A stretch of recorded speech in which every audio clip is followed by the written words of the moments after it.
Shalom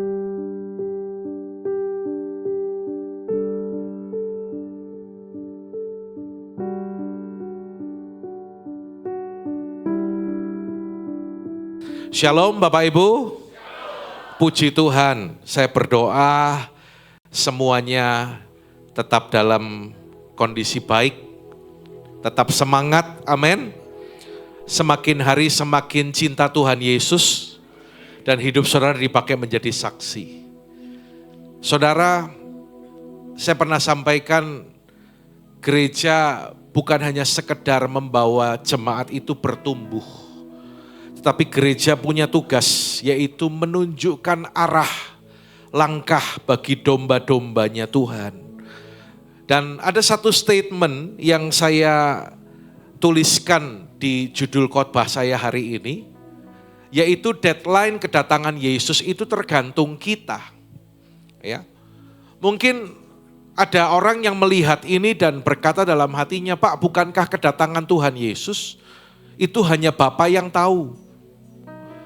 Tetapi dalam Matius 24 ayat 14, firman Tuhan berkata demikian.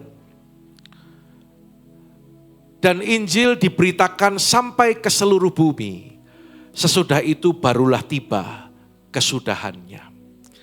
Jadi konteks dari judul ini adalah Tuhan rindu mempersiapkan kita untuk menuntaskan amanat agung. Yang menangkap katakan amin. Persoalannya, kita mau enggak? Kita siap enggak? Ketika gereja, umat Tuhan siap dipakai Tuhan, menuntaskan amanat agung, Injil sampai di seluruh bumi, maka Tuhan Yesus akan datang untuk menjemput kita. Jadi tergantung kita. Bilang kanan kiri, tergantung kita. Semakin cepat kita meresponi, maka semakin cepat Yesus datang. Tapi semakin lambat kita meresponi, Injil belum tersebar ke seluruh dunia, maka Tuhan Yesus belum datang. Ayat nats kita di tahun ini Matius 28 ayat 19 dan 20. Karena itu pergilah jadikan semua bangsa muridku dan baptislah mereka dalam nama Bapa dan Anak dan Roh Kudus.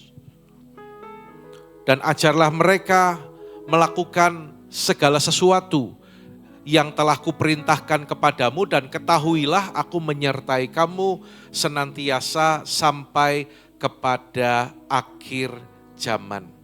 Ya, kita dipersiapkan untuk menuntaskan amanat agung. Kalau boleh saya memberikan satu ilustrasi, ya, gambaran bahwa jemaat tidak diutus sebelum dipersiapkan. Seperti pasukan, saudara, tentara yang mau dikirim ke medan peperangan. Tentunya dari awal dia menjadi tentara, dia harus menjalani latihan yang begitu ketat. Dan secara khusus, sebelum diutus ke medan peperangan, ya, misalnya Gilbert diutus ke Timur Tengah, ya, menjadi pasukan perdamaian. Maka tentara yang sudah dilatih dari awal ini, 3 bulan sebelum dia berangkat, dia akan digembleng dengan latihan fisik, latihan senjata, dengan strategi, latihan mental, saudaraku. Anda bayangkan untuk perang aja, dipersiapkan sedemikian, masakan untuk menuntaskan hal yang paling utama yang menjadi perintah atau amanat Tuhan Yesus, yaitu menyelesaikan amanat agung. Kita tidak dipersiapkan. Yesus berkata kepada murid-muridnya, sebelum kasih perintah, Yesus bilang gini, kepadaku telah diberikan kuasa, segala kuasa.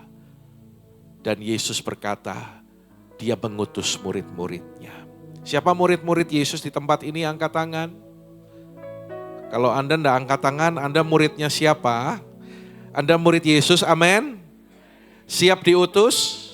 Gak boleh alasan loh. Kita gak bisa bilang tidak mampu. Nanti saya akan tunjukkan. Saya percaya dan saya berdoa pagi ini supaya Roh Kudus menyingkapkan, membukakan, kasih pengertian yang fresh bagi saudara. Kita nggak boleh bilang nggak mampu, kita nggak bisa bilang aku nggak bisa, nggak mampu Tuhan. Karena Tuhan Yesus sendiri akan mempersiapkan kita. Nah, apa saja persiapan-persiapan yang dilakukan oleh Tuhan Yesus bagi kita? Yang pertama, dipersiapkan dengan kuasa Roh Kudus. Ada kata di sana, aku menyertai kamu. Ya, aku menyertai kamu senantiasa sampai kepada akhir zaman. Jadi prinsipnya di sini adalah tidak ada pergi tanpa kuasa. Setelah Yesus mati disalib dan dikuburkan, lalu dia bangkit dari kubur. Saudara dengar, Yesus tahan murid-muridnya 40 hari. Dan setelah Yesus naik terangkat ke sorga, Yesus tahan lagi 10 hari. Dengan berkata, nantikan Roh Kudus di loteng Yerusalem. Anda lihat 50 hari, karena itu disebutnya Pentakosta. 50 hari, sebentar lagi kita juga akan menikmati persiapan Pentakosta, pencurahan Roh Kudus. Kadang saya menemukan beberapa gereja tidak ada acara apapun. Tetapi kita di tempat ini selama 10 hari menjelang Pentakosta, kita mempersiapkan ruang, waktu, kesempatan Roh Kudus untuk melawat kehidupan kita. Gunakan kesempatan ini dengan baik, saudaraku. Ya. Kenapa Yesus tahan murid-muridnya? Karena dia berkata, tinggallah sampai kamu diperlengkapi dengan kuasa dari tempat maha tinggi. Saudara, amanat agung adalah pekerjaan supranatural. Coba bilang sama-sama, supranatural. Ya, artinya tidak bisa pakai kekuatan manusia. Gak bisa pakai kekuatan kita, saudaraku. Yesus memberikan kuasa bagi kita.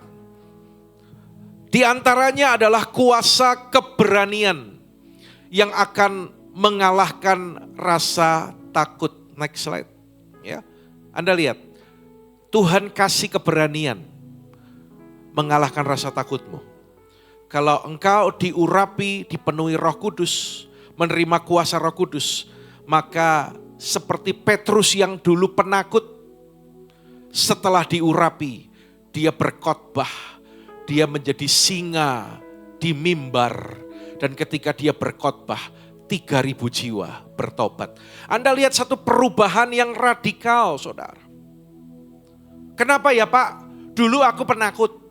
Setelah percaya Yesus tetap penakut. Kenapa ya Pak? Dulu aku tuh orangnya khawatiran. Setelah percaya Yesus tetap khawatir. Tanda tanya loh saudara.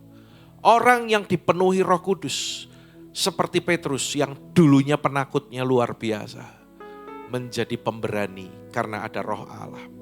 Ya, ada kuasa keberanian yang mengalahkan ketakutan. Lalu Tuhan juga kasih kuasa menginsafkan. Ayat ini berkata, Roh Kudus akan menginsafkan akan dosa, kebenaran dan penghakiman. Artinya gini saudara, kita ini kan mau dipakai Tuhan, yang mengerti katakan amin. Di tahun ini Tuhan mau pakai semua saudara di tempat ini. Ya, jadi bukan kepandaian kita ngomong, tetapi yang dimaksudkan adalah ada kuasa yang bekerja lewat kehidupanmu, lewat kehidupan saya. Ketika engkau berbicara, maka Roh Kudus bekerja dalam hati orang itu, menginsafkan akan dosa. Lalu ada kuasa tanda menyertai. Ya, Anda lihat Tuhan turut bekerja dan meneguhkan lewat tanda-tanda yang menyertai.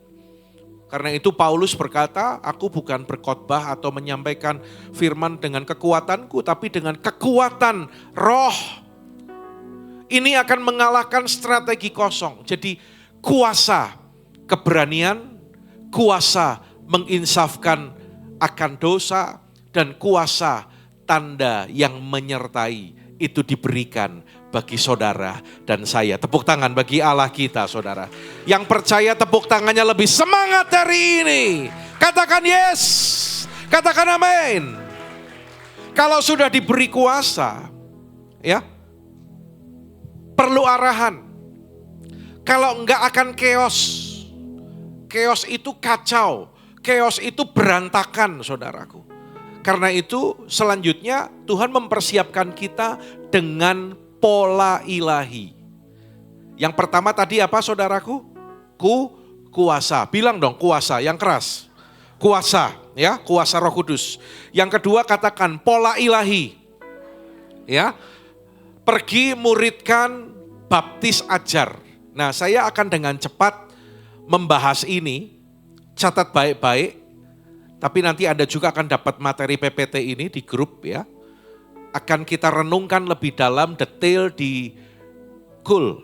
Jadi minta tolong gembala-gembala Kul nanti bahas lebih detail karena saya mungkin gak cukup waktu untuk membahas terlalu lama, ya, terlalu panjang, ya. Nah, saudara, dipersiapkan dengan pola ilahi itu maksudnya seperti apa? Jadi amanat agung itu ada SOP-nya, standar operasional prosedur. Kalau ada tamu hamba Tuhan melayani di tempat ini dari luar kota dan mereka tiba di hotel, biasanya sebelum tiba di hotel saya menyambut dan saya ajak makan makanan khas Wonosobo, yaitu mie ongklok. Yang suka mie ongklok katakan yes. Cocok sama saya berarti. Ya. Dan setelah itu saya antar iring-iringan mobilnya ke hotel, kan dia datang tak jemput, tak bawa ke mie ongklok, masih bawa mobil. Lalu mobilnya parkir di hotel dan saya bilang, Pak, nanti saya jemput setengah jam sebelum ibadah atau 15 menit sebelum ibadah. Saya berangkat sendiri saja, Pak. Lalu saya dengan senyum bilang, Pak, SOP-nya hamba Tuhan sampai hotel, mobil disimpan. Biarkan saya yang melayani Bapak, saya jemput. Jadi amanat agung itu ada SOP-nya, saudaraku. Ya, ada SOP-nya. Dalam bahasa Yunani, kata kerja utamanya di ayat ini itu cuma satu, ya, yaitu Mateusate, bahasa bacaan dalam bahasa Indonesia, tapi itu Yunani, ya. Artinya jadikan murid. Ya. Nah, saudara, kita lihat kata pergi di sini. Ya, kata pergi di sini. Yang pertama menjadikan murid, polanya Yesus itu adalah pergi. Katakan pergi.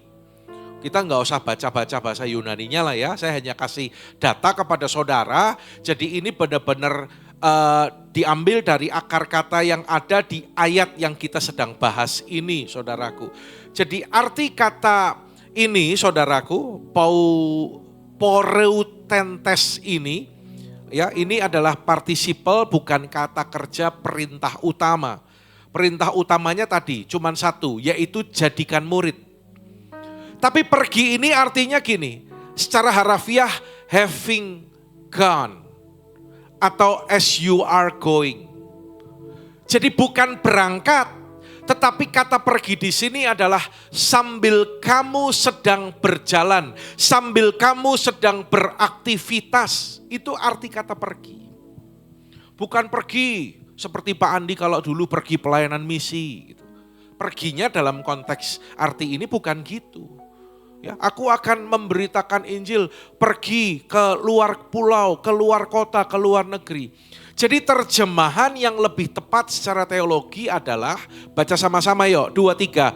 Karena itu sambil kamu, mana suaranya? Ketutupan. Oh iya. Aku di mana ya?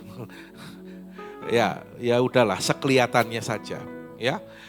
2, 3. Jadi terjemahan yang lebih tepat secara teologis 2, 3. Karena itu sambil kamu menjalani hidupmu sehari-hari, oke? Sehari-hari itu apa? Ada yang buat makanan, ada yang bikin tahu isi enaknya luar biasa, ya.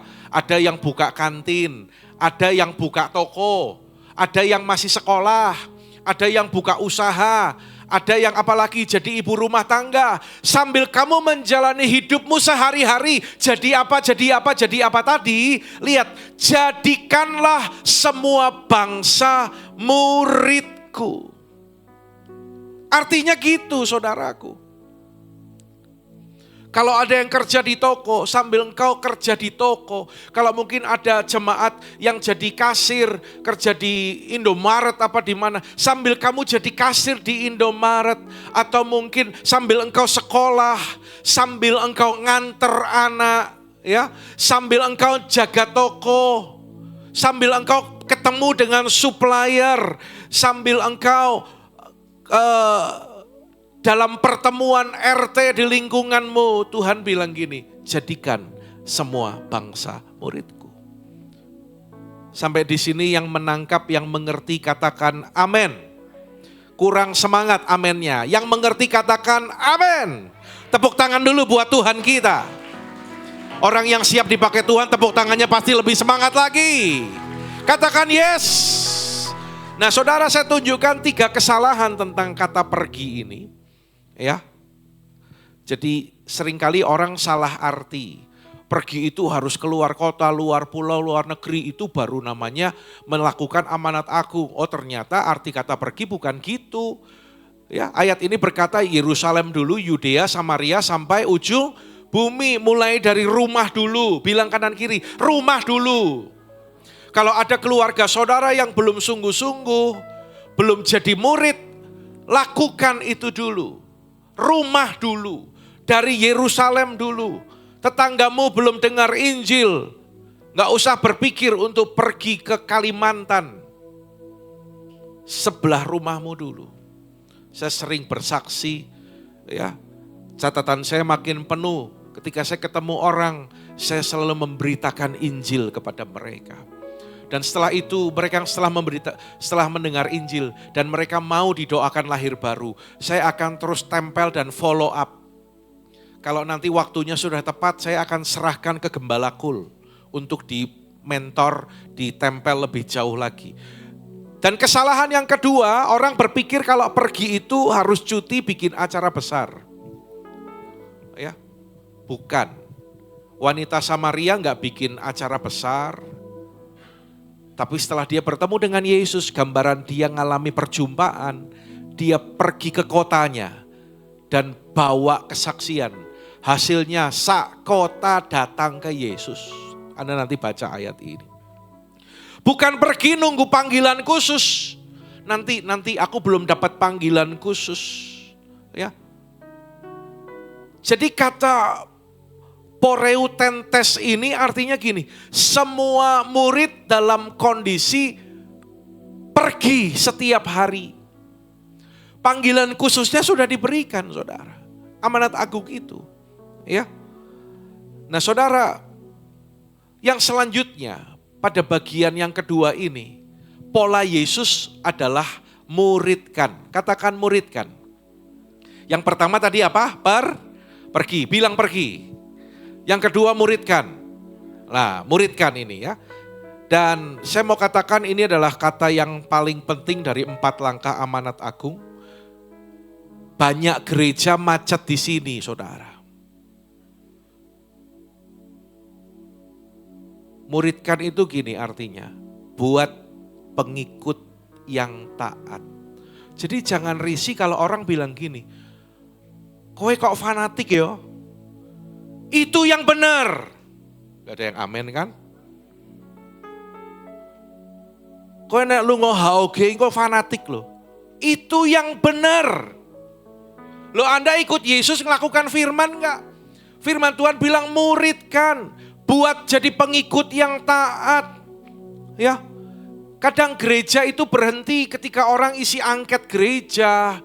Atau dibaptis. Atau mungkin ada acara KKR. Lalu kita bilang puji Tuhan ada 50 jiwa diselamatkan. Amin. Tetapi Yesus gak pernah bilang jadikanlah petobat. Tapi Yesus katakan jadikanlah muridku. Ini satu-satunya kata kerja di ayat 19 dan 20 dari Matius 28, saudaraku. Yang lain tadi pergi, baptis, ajar itu anak buahnya. Tapi kata kerja yang utama, yang sesungguhnya hanya satu ini. Muridkan.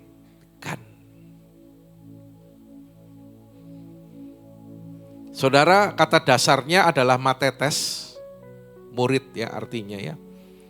Tapi bukan berarti murid SD yang cuman duduk-duduk dengerin gurunya. Tetapi Anda lihat konteks Yahudi, jadi pada abad pertama itu konteks Yahudi murid itu gini, orang yang nempel 24 jam sama gurunya, sama rabinya. Murid itu gitu, saudara. Hidupnya dibina, dipantau. Kemarin ada di retret ada guyonan, ya. Kamu mau saya bina, lalu temannya ada yang bilang, kalau nggak mau dibina, dibinasakan saja Pak. Waduh, kejem amat. Ya, jadi bentuk murid tadi kata dasarnya apa? Matetes. Bentuk mateteosates ini merupakan kata kerja perintah. Artinya apa saudara? Aktif, terus menerus, continue. Jadi bukan sekali jadi murid, tapi terus menerus. Jadikan orang lain itu murid sampai dia dewasa rohani. Ayo tangkap ini baik-baik saudaraku. Gembala Kul, mohon perhatianmu.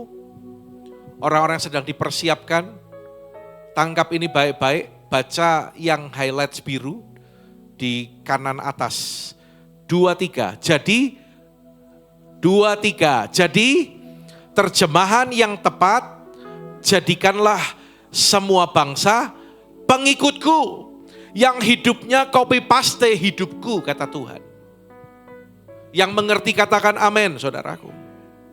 Ya, itu tugas kita. Jadikan semua bangsa. Jadi memuridkan itu bukan cuma tugas orang tertentu, gembala kul, Pak Gembala, Pak Pendeta. Tapi sementara kita pergi tadi, kita menjadikan semua bangsa murid. Saya tunjukkan dengan cepat perbedaan pengunjung gereja dan petobat versus murid. Coba sambil saya tunjukkan, Anda renungkan baik-baik, Anda di posisi yang mana. Kalau pengunjung gereja datang hari Minggu, petobat itu pernah terima Yesus di KKR, tapi kalau murid ikut Yesus tiap hari. Pengunjung tahu lagu rohani, petobat bisa doa Bapa kami, ya lebih bagus sedikit ya. Tapi kalau murid taat perintah Yesus, ayatnya nanti Anda buka sendiri ya. Kalau pengunjung gereja minta diberkati, kalau petobat minta masuk sorga. Tapi kalau murid pikul salib plus sangkal diri. Pengunjung hidupnya sama dengan dunia. Kalau Anda yang duduk di tempat ini hidupmu masih sama dengan dunia, maaf, Anda hanya sebatas pengunjung gereja. Kalau Anda datang ke sini tapi hidup hari-harimu masih suka bohong, kalau janji gak ditepati, punya utang gak dibayar, maaf, Anda berhenti sebagai pengunjung gereja. Tapi mungkin ada yang lebih baik, petobat. Fokusnya apa?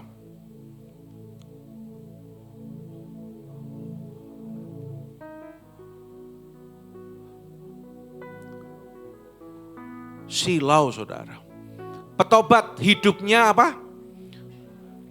Tobat tidak. Tobat tidak. Lah ini masih up and down saudaraku. Tapi kalau murid hidupnya makin mirip Yesus. Coba lihat kanan kiri saudara. Saudara kita, jangan liatin istri orang tapi. Sebelah saudara hidupnya makin mirip Yesus enggak? Kalau engkau punya suami, suamimu makin mirip Yesus enggak? Apa dari dulu kasar ya tetap kasar terus. Kata-katanya nyelekit ya nyelekit terus. Istri yang enggak tunduk kepada suami ya kayak gitu terus. Suami yang gak ngasih istri, ya tahu itu yang dilakukan, kata-katanya itu menyakiti istrinya. Gak pernah minta maaf. Kayak gitu terus. Tapi kalau murid, hidupnya itu makin mirip Yesus. Saudara, saya berdoa supaya jemaat di tempat ini semakin hari semakin mirip Yesus. Amin. Pengunjung hidupnya sama dengan dunia. Kemarin saya sampaikan di acara retreat di Bandungan, puji Tuhan, Ada kurang lebih 100 peserta dari tim PW-nya GBI Aletheia Yogyakarta dan mereka mengalami lawatan Tuhan.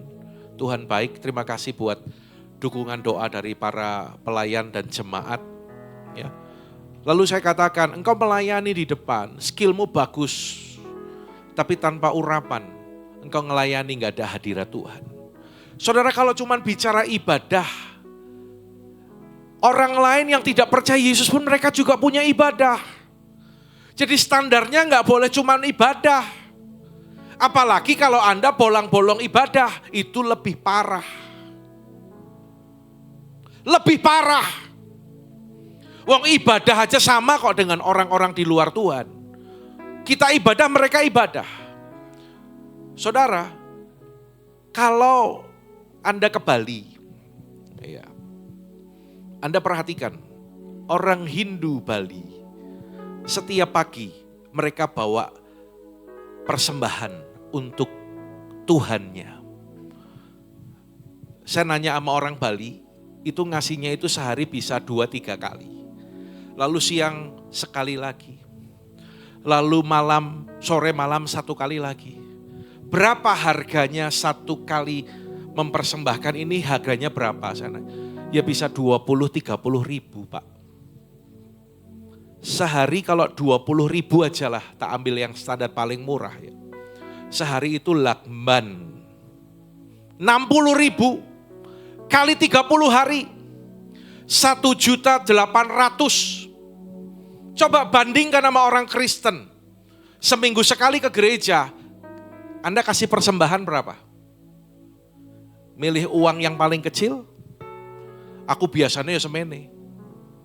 Apa Anda beri dengan hati yang mengasihi Tuhan? Tanda engkau bersyukur. Hari ini aku sehat.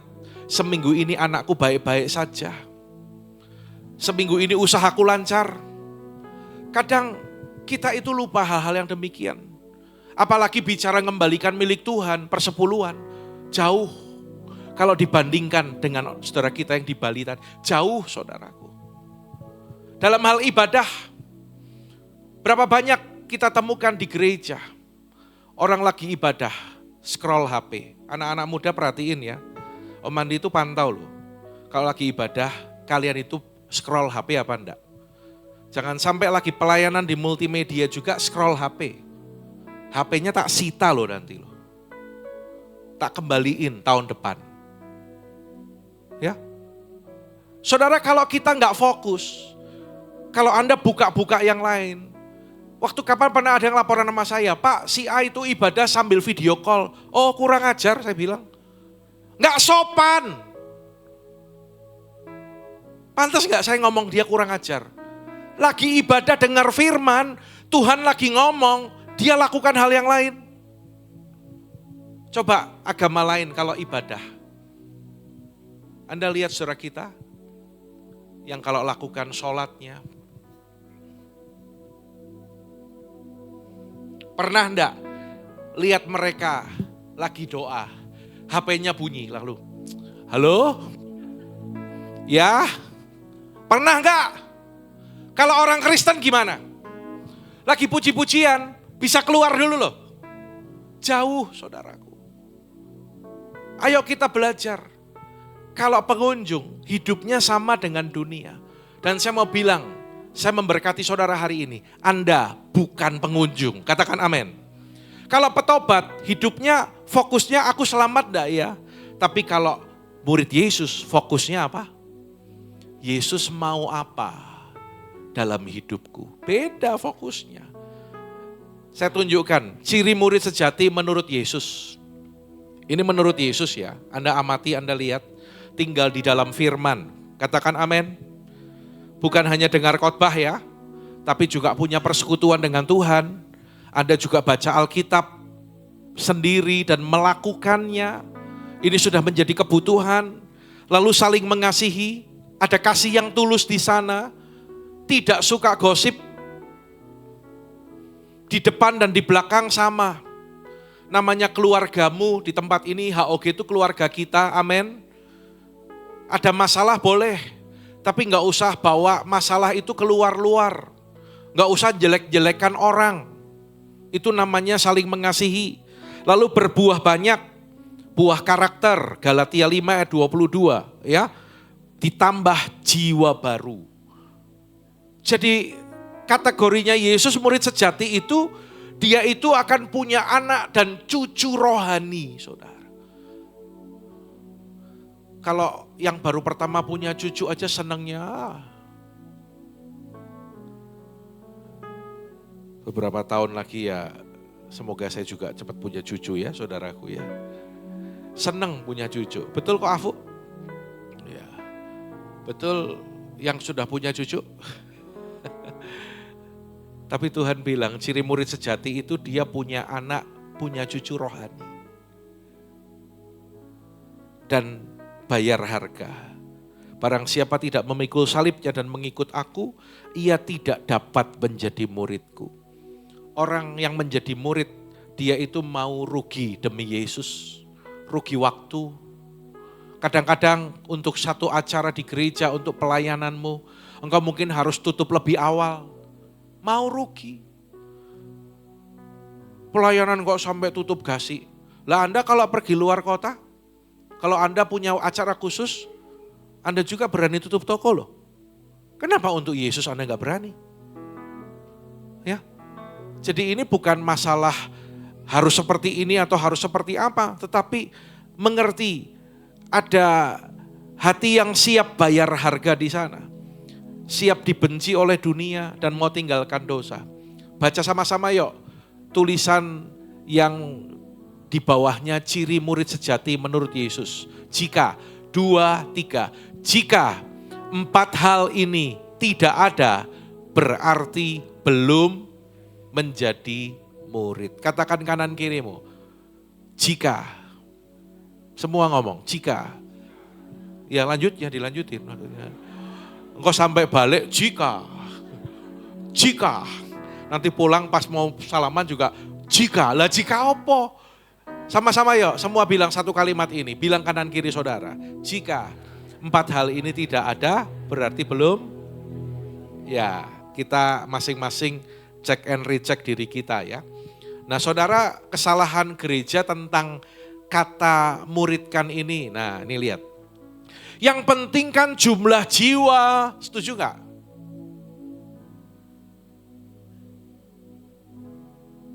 Memang kita mau banyak jiwa diselamatkan, katakan amin. Bahkan seluruh jiwa-jiwa di Wonosobo ini percaya Yesus. Tapi kalau orang datang, dia tidak jadi murid. Itu tidak memenuhi goal yang Tuhan tetapkan. Bahkan Yesus selama 3,5 tahun, dia hanya 12 murid loh saudara. Tapi 12 orang ini mengguncang dunia.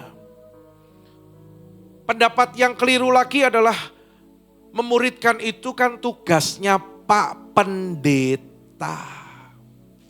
Lihat Matius 28 ayat 19 sekali lagi. Perintah amanat agung ini bagi semua murid. Ya. Ibu rumah tangga memuridkan tetangga, memuridkan teman-teman di lingkungannya. Kalau ada bos dia memuridkan karyawannya. Kalau ada siswa atau pelajar dia memuridkan teman sekelasnya. Jadi bukan tugas hamba Tuhan, bukan tugas full timer tok, bukan tugas Pak Gembala tok. Lalu pendapat berikutnya yang salah adalah muridkan itu harus pintar. Aku kan enggak pintar Pak, aku enggak bisa ngomong. Petrus waktu ikut Yesus, dia itu sebelumnya jadi nelayan. Orang yang tidak terpelajar saudaraku. Tapi karena dia nempel sama Yesus selama 3,5 tahun. Akhirnya dia jadi pintar di hadapan Tuhan. Saya pernah sampaikan dalam khotbah saya. Orang yang tidak mengerti kehendak Tuhan, Alkitab definisikan dia orang bodoh. Jadi mau gelarnya setumpuk. Tapi kalau tidak mengerti kehendak Tuhan, Alkitab katakan, jangan kamu bodoh. Alkitab bilang bodoh. Tapi pendidikan serendah apapun, kalau dia ngerti kehendak Tuhan, dia pintar di hadapan Tuhan. Yuk baca statement berikut ini yuk.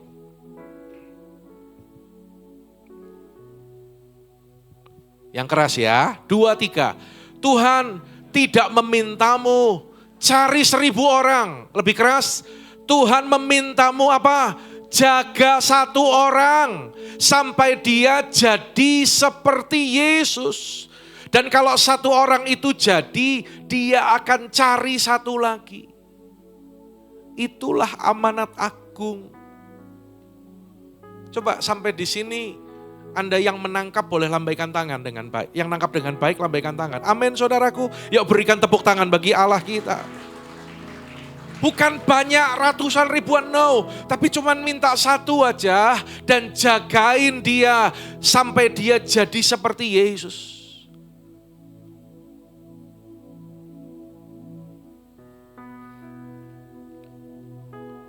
Awal saya masuk ke Wonosobo, saya ketemu dengan yang namanya Koawe. Sebelahnya gereja, kebaktiannya ke Purwokerto dulu. Lalu saya berkunjung ke tokonya berapa kali, tokonya masih sepi waktu itu. Ya, awalnya toko masih sepi ya. Kita ngobrol, sharing. Saya berikan firman. Saya doakan dia. Saya berikan firman, ajak sharing, bahas hal rohani. Dengan kasih, saya menunjukkan kalau saya mengasihi dia. Saya doakan dia. Sampai akhirnya dia bertumbuh, berkomitmen, dimuridkan. Saya jagain dia, saudara. Kalau salah tak ingetin. Kadang dimarahin. Kalau dimarahin kadang-kadang dia juga marah, saudaraku.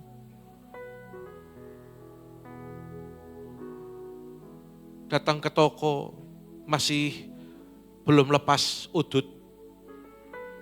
Kadang lepas, kadang udut, kadang lepas, kadang udut lah kayak yang tadi dulu. Pas Pak Gembala datang, pas udut, langsung pakai ilmu. Whoosh. Tapi api kemuliaan itu naik dari atas, awan. Sampai dia lepas. Prosesnya panjang. Lepas rokok, lepas yang minum-minuman yang lain, semua lepas. Dan hidupnya semakin terarah jadi murid. Saya jagain sampai dia menjadi seperti Yesus. Dan akhirnya setelah jadi, dia cari orang lain lagi. Dia punya murid-murid yang lain. Itu amanat agung, saudara. Ayo kita tangkap ini, kita lakukan. Ya. Yang mau dipakai Tuhan katakan amin, saudaraku. Beberapa orang di sini juga. Ya. 3-4 tahun yang lalu ya, saya ketemu Andri ya. Tahun berapa Andri? 21. Nggak pernah saya itu ke rumahnya Andri, tapi waktu itu saya cari kue ulang tahun buat Oma. Dan pesan sama adiknya Andri. Adiknya cerita, Pak, koko saya itu baru pindah dari Semarang. Pas dia lewat pakai caping. Di kebun soalnya, di rumahnya, lagi bertani. Saya mau kenalan dong. Langsung saya temui, hadang lagi jalan itu tak temui. Kenalan, namanya siapa gini. Cerita. Suka tanaman, suka pelihara binatang. Oh cocok sama saya. Saya ditunjukin kolam yang di belakang itu. Ngobrol. Dan waktu itu sambil ngobrol terus, lalu saya bilang, sudah ibadah di mana? Kak belum ada tempat ibadah menetap, yuk ikut yuk. Waktu itu kita juga kalau nggak salah masih online ya. Lalu dia mulai pelan-pelan ngikuti ibadah online. Dan begitu kita mulai onsite, kan sempet tuh onsite terus online lagi. Terus begitu udah full onsite dia mulai datang sama Yvonne datang. Saya nggak tahu, beberapa waktu kemudian ketika ada kesempatan dia bersaksi, saya baru tahu ceritanya. Rupanya dia doanya gini, Tuhan, aku pulang ke Wonosobo, aku harus ke gereja mana? Karena dulu waktu kecil dia pernah ke gereja A, dan ada gereja yang lain juga. Beberapa pendeta kenal. Dia doa, Tuhan aku harus ke gereja mana? Dan rupanya dia minta tanda sama Tuhan. Kalau ada Pak Pendeta, kalau salah koreksi ya. Kalau ada hamba Tuhan atau Pak Pendeta yang ngajak aku ke gerejanya, aku ikut ke sana. Betul gitu, Ndri? Betul ya? Tidak ditambah dan tidak dikurang ya. Dan ternyata waktu saya ketemu dia, karena hati yang mengasihi Tuhan, karena saya mau jadikan semua orang itu murid, saya ketemu Andri dan bilang, kalau kamu belum ada tempat, ayo ibadah di House of Glory.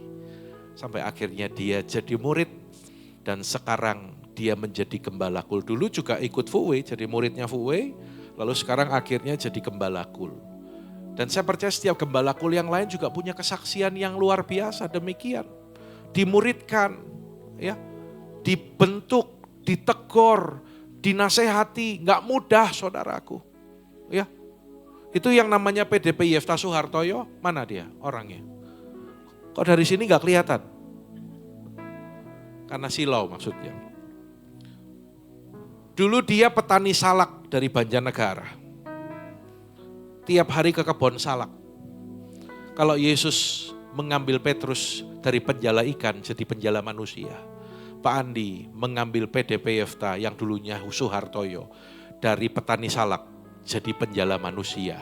Tepuk tangan bagi Tuhan kita. Dia doa, kan saya bilang, kayaknya kok saya dapetin kamu itu ngelayani Tuhan ya. Tahu dia minta waktu doa. Berapa lama toh? Doanya berapa lama? 1 bulan. Suwe temen. Doanya 1 bulan untuk menjawab. Dan dia menjawab akhirnya, waduh suwe temen ya. Ya Pak, saya dapat mimpi, saya dapat firman. Pokoknya dapat pernyataan-pernyataan. Jadi murid. Dibina, dididik. Diajarin disiplin, diajarin integritas, ditegur, saya marahin. Betul nggak toh? Karena Pak Andi benci atau karena mau membina? Hah? Dari yang nggak ngerti komitmen, diajarin komitmen, diajari tanggung jawab, diajari nepati janji, ya, diajari untuk pegang kata-kata, punya prinsip. Sampai dia menjadi seorang pejabat GBI, PDP. Berikan tepuk tangan bagi Allah kita. Bahkan beberapa waktu yang lalu dia sudah dinyatakan lulus dalam ujian skripsi sarjana teologia. Semangat buat dia saudara. Pendetanya aja nggak STH, anaknya STH. Puji Tuhan. Nanti kalau saya saksikan lagi, mau dengar kesaksian yang lain enggak? Loh kok nggak ada jawaban? Anda itu ngantuk apa bingung apa? Mau dengar kesaksian lain enggak? Tapi kita pulang 11:30, siap? Oke lanjut ya, nanti ini ya, gara-gara ini sih ingat murid saya yang satu ini jadi cerita tadi ya. Oke, yang ketiga, pola Yesus yang ketiga apa saudara? Baptis ya. Nah perhatikan ini menjadi wawasan juga bagi saudara. Jadi kata baptis itu dari kata dasar baptizo. Arti dari baptizo itu apa? Baca sama-sama 2, 3. Mencelupkan, menenggelamkan seperti orang itu mewarnai kain. Kalau dari akar kata baptizo sendiri berarti sesuai dengan yang Yesus ajarkan. Baptisan itu selam. Saya tidak mau nyinggung doktrin yang lain. Tetapi berdasarkan akar kata ini, baptisan itu selam. Bukan dipercik. Ya. Contoh seperti kain putih dicelup ke pewarna biru, keluarnya akan berubah warna total dan tidak bisa kembali jadi putih lagi. Dan bentuk baptizontes ini juga partisipel, ya, bukan kata kerja seperti jadikanlah tadi. Bukan seperti kata jadikanlah muridku tadi. Jadi artinya sama seperti pergi, sambil membaptis. Jadi artinya, baca sama-sama, 2, 3. Proses, bukan acara satu kali selesai. Setelah baptis, Hidupnya harus menunjukkan warna baru. Saya tunjukkan apa yang terjadi ketika seorang dibaptis. Next slide. Makna baptisan. Saya berharap Anda bisa melihat dengan jelas ya. Saya cepat saja. Jadi simbol ketika masuk ke dalam air itu kita dikuburkan bersama Yesus. Ayatnya di Roma 6 ayat 4. Artinya mati terhadap dosa dan hidup yang lama. Lalu ketika dikeluarkan dari air, artinya simbol itu adalah simbol kebangkitan. Artinya hidup baru ikut Yesus. Ya. Ayatnya dalam Kolose 2 ayat 12, kamu turut dibangkitkan juga oleh kepercayaanmu. Dan selanjutnya yang terjadi apa saat orang dibaptis? Setelah dia dikuburkan dan dibangkitkan, dia hidup baru ikut Yesus, terjadi transfer kewarganegaraan. Ya, putus dari kerajaan gelap masuk kerajaan terang. Next slide. 3 kesalahan tentang baptis. Kita kembali ke Bible ya, back to the Bible. Ada pendapat gini, nanti kalau sudah kudus baru baptis. Ini banyak. Nanti Pak, kalau memang saya sudah siap, sudah sungguh-sungguh, sudah kudus. Alkitab gak pernah ajarkan seperti itu. Contoh adalah Sida-Sida Ethiopia, ketika dia mendengar Injil 1 kali, kisah 8 ayat 36 ya saudaraku ya. Dia langsung berkata, minta dibaptis. Lihat ada air. Apakah aku bisa dibaptis? Jadi baptis itu langkah pertama, bukan hadiah buat yang sudah sempurna. Lalu ada istilah lagi gini, baptis bayi biar selamat. Saya tidak sedang menyinggung doktrin gereja lain ya, tapi saya sedang mengajar saudara sesuai dengan kebenaran ini. Katakan amin. Ya. Jadi Anda pun ketika sudah menangkap pengertian ini, ya, harus sampaikan ke orang-orang yang lain dengan cara yang baik, bukan untuk menghakimi atau apapun. Ada orang berkata baptis bayi biar selamat. Maaf, itu tidak alkitabiah. Karena dalam Kisah Para Rasul 2 ayat 38, Anda boleh dibaca di sana, urutannya itu 1 bertobat, 2 dibaptis. Bayi belum bisa bertobat. Betul? Bertobat dulu baru dibaptis. Bayi belum bisa bertobat, saudaraku. Ya, ada pendapat lain, udah baptis sama dengan udah aman, artinya udah aman. Itu keliru. Karena Simon tukang sihir dalam Kisah 8:13 sampai akhirnya dia menerima perkataan dari rasul-rasul, dia dibaptis. Tetapi pada pasal 8 ayat yang ke-21 dia ditegur, hatimu tidak lurus. Artinya apa? Tidak otomatis. Orang yang sudah dibaptis pun harus terus hidup dalam pertobatan sejati kepada Tuhan. Amin. Bertobat bukan cuma 1 kali pas kita mau terima Yesus, tapi bertobat itu setelah kita lahir baru dibaptis. Setiap hari kita juga harus bertobat. Karena Tuhan terus dandani hidup kita setiap hari, saudara. Kalau baptis tanpa pertobatan, itu cuma nyemplung air. Teles tok, tapi tidak ada perubahan. Dan pola Yesus yang keempat, ajar, lakukan. Didas, kontes. Baca, ajar, lakukan. 2, 3. Ajar, lakukan. Kata dasarnya didasko, mengajar. Dalam konteks Yahudi, mengajar itu gini, ya, artinya bikin orang bisa praktek. Jadi rabi, guru itu tidak cuma ceramah,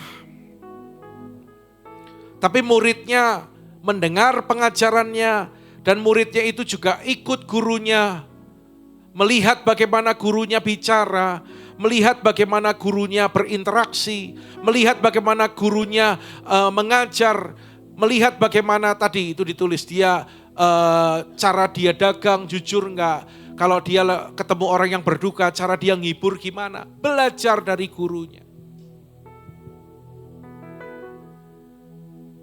Kalau Anda di tempat ini, Anda cuma diajar untuk mengerti, atau diajar untuk melakukan. Kalau Anda di tempat ini, sama Pak Gembala yang katanya galak ini, Anda diajar hanya untuk mengerti atau diajar untuk melakukan? Karena itu dicerewetin terus. Karena itu kalau Anda masih mogok belum maju-maju, saya tanya terus. Sama, tanya ini. Weh, berdiri sebentar weh. Madep sana. Betul enggak? Waktu di murid, betul apa dia bingung ya? Waktu dimuridkan dulu dari awal pemuridan, saben ketemu mesti diingatkan.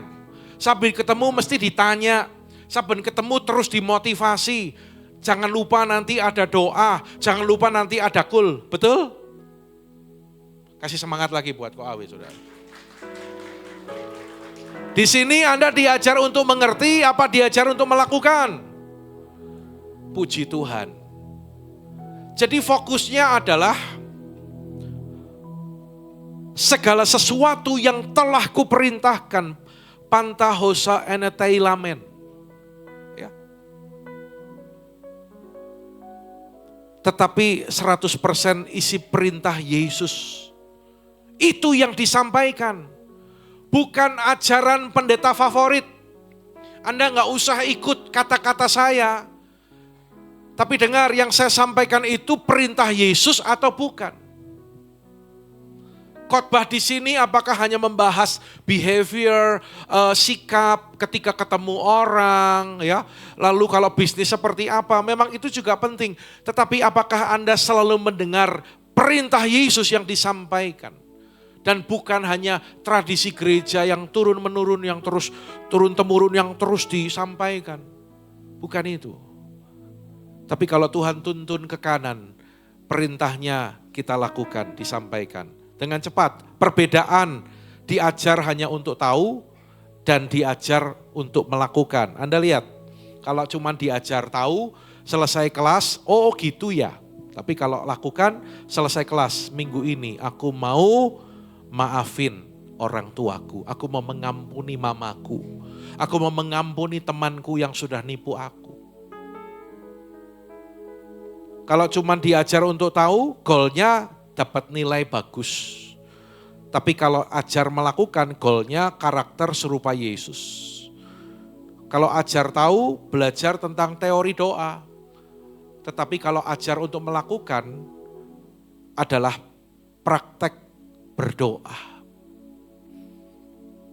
Ajar tahu, hasilnya jemaat yang pinter. Pinter debat. Makanya kalau sampai rapat seringkali rame. Dari dulu saya bilang, saya nggak akan banyak rapat, tapi saya akan banyak bawa jemaat doa. Perlu rapat, penting rapat, tapi jangan kakean rapat daripada doa. Kita bukan mau jadi jemaat yang pinter-pinteran debat, tapi kalau diajar untuk melakukan, jadi jemaat yang pinter mengasihi, katakan amin. Pinter melakukan, katakan amin. Dan bahayanya kalau ajar tahu ini, seperti diperingatkan dalam Matius 23, kamu boleh turuti ajarannya tapi jangan teladani perbuatannya. Alias orang yang demikian cuma neto, no action talk only.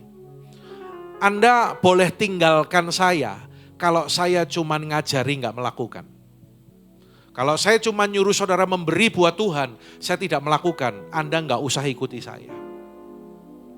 Ya. Kalau saya ngajari saudara cinta Yesus, sungguh-sungguh sama Tuhan, tulus mengasihi, tetapi Anda tidak menemukan itu dalam hidup saya, jangan ikuti. Sementara di sampingnya yaitu ajar untuk melakukan.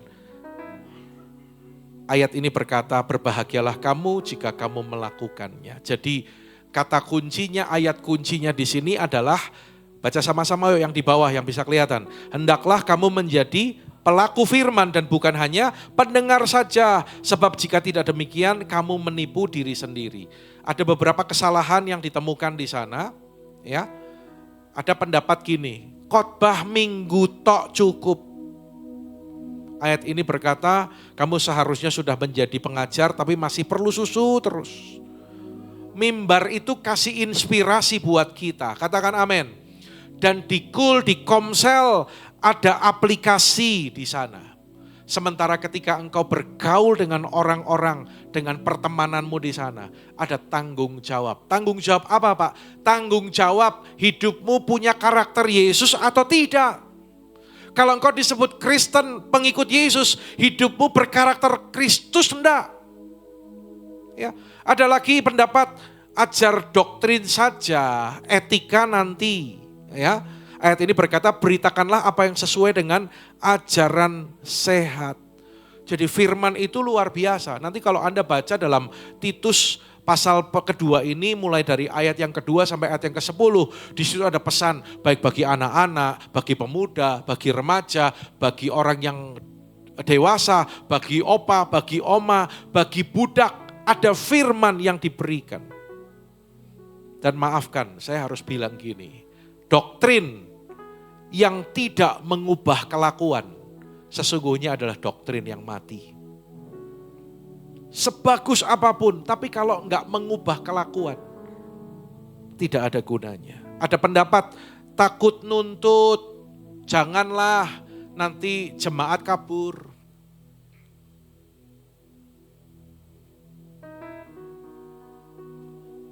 Yohanes 6 ayat 66, ketika Yesus berkata dengan keras, banyak murid yang mengundurkan diri. Kalau ada orang mengundurkan diri keluar dari sini, karena memang ada hal yang salah di gereja ini dalam hal pengajaran, saya harus introspeksi dan evaluasi. Tapi kalau ada orang mengundurkan diri karena dia tidak siap untuk diajar, saya akan bukakan pintu. Silahkan. Banyak tempat kamu bisa pilih. Kamu mau pilih yang tidak pernah dituntut, tidak pernah dimuridkan. Kamu mau ibadah apa enggak pernah ditanya. Kamu mau melayani apa tidak pernah dimotivasi. Kamu mau doa apa enggak pernah diingatkan. Kamu mau ibadah seminggu sekalipun, enggak apa-apa. Kamu mau ibadah sebulan, 2 bulan sekalipun, monggo. Enggak pernah ditegur, enggak pernah disinggung. Takut nanti mbok kecewa. Yesus tidak demikian. Kalau salah, diingatkan. Kalau melanggar, ditegur. Karena Tuhan mengasihi kita. Amin, saudaraku. Baca statement ini sebelum kita masuk di poin terakhir. Sedikit lagi selesai, saudara. Baca yuk dengan suara keras. 2, 3. Surga tidak bertanya berapa ayat yang kita hafal. Tapi surga bertanya berapa ayat yang kita lakukan. Katakan amin. Tepuk tangan bagi Allah kita. Dan yang terakhir. Apa yang dipersiapkan oleh Yesus? Kita dipersiapkan dengan karakter Kristus. Yang pertama tadi dengan apa? Kuasa. Lupa, tak baleni loh. Yang pertama apa? Dipersiapkan dengan kuasa Roh Kudus. Yang kedua dengan pola Yesus supaya enggak keos, supaya terarah, supaya benar. Dan yang ketiga dipersiapkan dengan karakter Kristus. Jadi prinsipnya di sini adalah apa, saudara? Tidak bisa memuridkan kalau belum jadi murid. Dalam Esra pasal yang ke-7 ayat yang ke-10. Di situ ada formulanya. Urutannya apa? Saudaraku lihat. 1, teliti kebenaran, teliti firman. Yang kedua, lakukan. Dan yang ketiga, ajar. Teliti, lakukan, ajar. Bilang sama-sama, 2, 3. Teliti, lakukan, ajar. Sudah teliti belum? Sudah meneliti kebenaran belum? Kalau sudah, lakukan dalam kehidupanmu. Pertanyaannya, sudah melakukan belum? Kalau sudah melakukan, yang ketiga, ajar. Ya. Kadang orang maunya lompat langsung ke nomor 3, tapi tidak bisa, saudara. Kalau orang mau langsung lompat ke nomor 3, karena itu Yesus pernah menegur. Keluarkan dulu selumbar balok di matamu sebelum engkau mengeluarkan selumbar di mata saudaramu. Sebelum ngajar, kita harus lakukan. Saya itu paling takut kalau mau menyampaikan firman. Meskipun banyak orang berterima kasih, Kemarin Gembala Aletea pas kami pulang lalu dia WA, Pak Andi terima kasih. Maaf tadi pas pulang kami gak bisa nemui karena lagi olahraga. Terima kasih Pak buat pelayanannya. Dalam sesi-sesi di retret kami diberkati. 2 minggu yang lalu saya pelayanan ke Kupang. Dan Gembala Kupang selesai saya khotbah dia naik closing. Dan saya bilang terima kasih Pak Pendeta Timotius Andi. Sudah lama tidak mendengar firman seperti ini. Tahun depan datang lagi ya Pak ke Kupang. Jadi tahun depan saya ke Kupang lagi. Dan makan sei lagi. Katakan yes. Lagi sore pas di pantai, pas kita makan es degan dia juga bilang lagi. Mantap. Jauh-jauh datang dari Jawa. Khotbahnya gak biasa-biasa. Tapi khotbahnya hantam. Saya nggak ngerti maksudnya hantam apa gitu kan. Tapi yang jelas kalau ada dosa dihantam. Kalau ada perbuatan daging yang belum lepas dihantam saudaraku. Saudara urutannya teliti lakukan aja. Saya takut Tuhan yang aku mau sampaikan aku sudah lakukan belum. Artinya apa? Bukan saya ragu-ragu tapi saya harus memastikan. Saya bukan cuman teori, saudara. Ya. Karena itu sebenarnya banyak yang bisa disampaikan, betul? Yang udah sharing firman, banyak yang bisa disampaikan ya. Tetapi sesuatu yang sudah dihidupi, yang sudah dilakukan, itu akan menjadi yang powerful. Karakter Kristus, kudus, karena kita adalah surat terbuka, next slide. Ya, 1 Petrus 1:16. Katakan kudus. Sekali lagi yang keras kudus. Hidup jadi surat terbuka. Yang kedua adalah hamba. Ada kerendahan hati di sana, bukan reputasi yang dikejar. Ya, Anda nanti lihat cerita Diotrefes dalam 3 Yohanes 1 ayat 9. Bagaimana dia melayani tapi dia gila hormat. Itu bukan pelayan. Sementara Paulus menjadi hamba bagi semua. Lalu ciri dari orang yang punya karakter Kristus ada kasih di sana. Bukan ambisi. Amanat agung tanpa kasih tidak bisa saudaraku. Itu hanya sekedar penjajahan rohani. Jika tidak mempunyai kasih, 1 Korintus 13 katakan seperti gong yang berkumandang dan canang yang bergerincing. Dan karakter Kristus adalah tekun. Finishing well sampai garis akhir. Amanat agung itu bukan seperti sprint. Tapi seperti orang lari maraton. Nah di sini ada toko maraton ya. Maraton itu lari jarak panjang. Amanat agung bukan sekali tembak selesai. Tapi perlu waktu, perlu perjuangan. Karena itu dikatakan jangan jemu-jemu berbuat baik. Jangan jemu-jemu melayani. Perlu ada ketekunan, katakan amin. Orang yang mau memiliki karakter Kristus, dia akan hidup kudus. Dia akan hidup sebagai seorang hamba yang punya kerendahan hati. Ada kasih dan ada ketekunan. Kesaksian saudara itu dahsyat loh. Coba bilang kanan kiri, kesaksianmu itu dahsyat. Maksudnya kesaksian hidup ya, bukan bersaksi saya habis dapat berkat ini, saya habis terima mujizat ini, itu baik. Tapi yang saya maksudkan di sini, kesaksian hidup kita itu dahsyat. Itu seperti 1000 khotbah.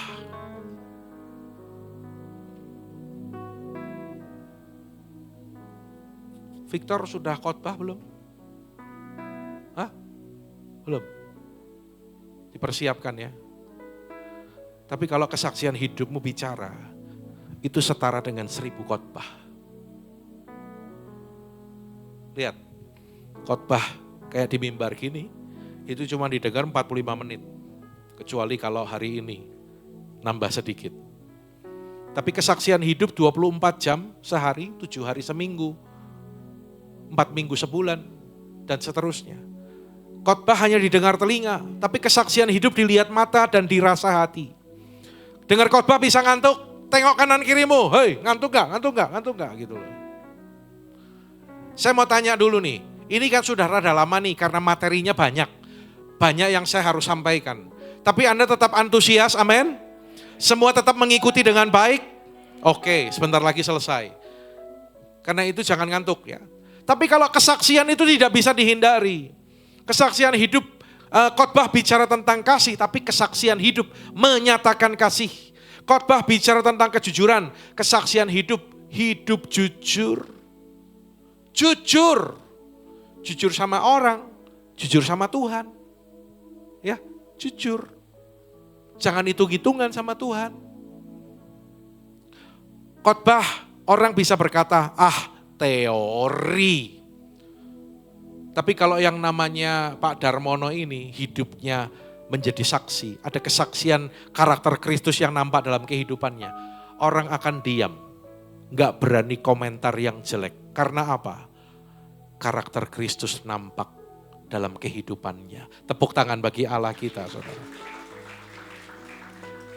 Saya tutup dengan slide terakhir ini, saudara. Deadline kedatangan Yesus tergantung kita. Anda sudah ngerti ini. Yesus datang jika Injil sudah diberitakan ke seluruh dunia. Katakan amin. Next slide. Dan amanat agung itu pasti tuntas. Sama-sama bilang, pasti tuntas. Jika sama-sama kita mau dipersiapkan Tuhan. Dengan kuasa Roh Kudus. Dengan pola ilahi. Dan karakter Kristus. Sekarang saya mau baca yang tulisan paling bawah. Saya yang baca. Apakah Anda siap?